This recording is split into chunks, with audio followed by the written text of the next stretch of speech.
vocal members, vocal constituents don't get counted in the census. They're not seen, they're not recognized, they're not heard often.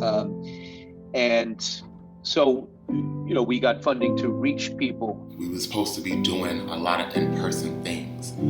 Then when the virus came to the city and the city became on lockdown, we switched to everything virtually.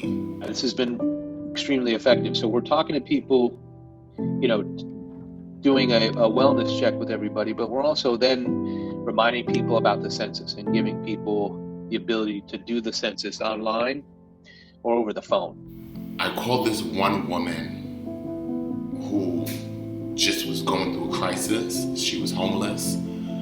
Her husband had got deported by ICE, and she had no time to do the census.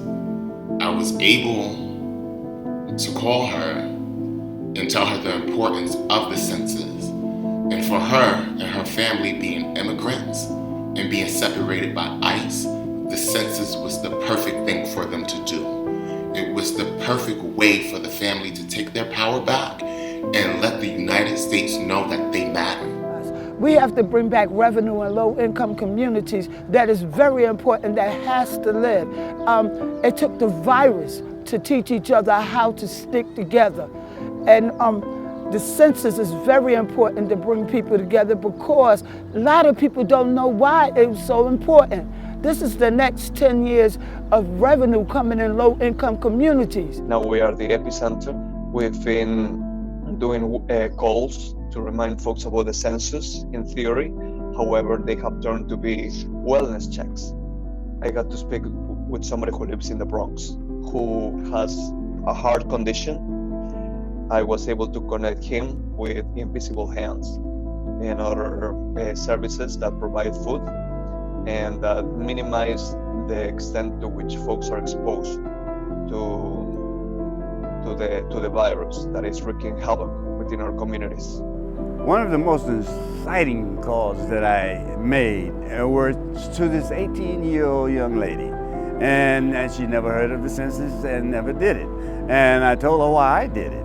And it was because of the $650 billion. I told her it's still about the dollar bill, darling. And we want to make sure that we get our share, New York State that is, of that $650 billion that goes to the infrastructure, to health care, which is we're going to need even more so now than ever. And she was so excited to be the grown-up of the family doing the census for her entire family.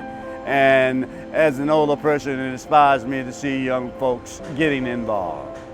One of our people, Daniel, who is a 70-year-old elderly gentleman, speaks Spanish, not very tech savvy. We got to get him to fill out the census, even though he never got any mail to his house. He's technically homeless. We worked with him and talked him through the process of calling the census hotline. I had the privilege, really, to talk to a health care service provider named Cynthia. And that's one of the things that we've fortunately been able to do in this work and in this being able to make these calls. She has since spoken to a lot of people about taking the census as well. So I think it's a win-win. It's a real victory. I also called a young lady to see if she did her census, just to remind her. And I could hear like this excitement in her voice. And she tells me, I already did my census. That's the first thing I did when they came in. She said, I know how important it is to get them done. And I know my community is counting on me. And that was just so exciting to hear this young lady say that, and also that she's helping other people do their census. If you want to be seen, if you want to be heard, if you want to matter, you need to do your census.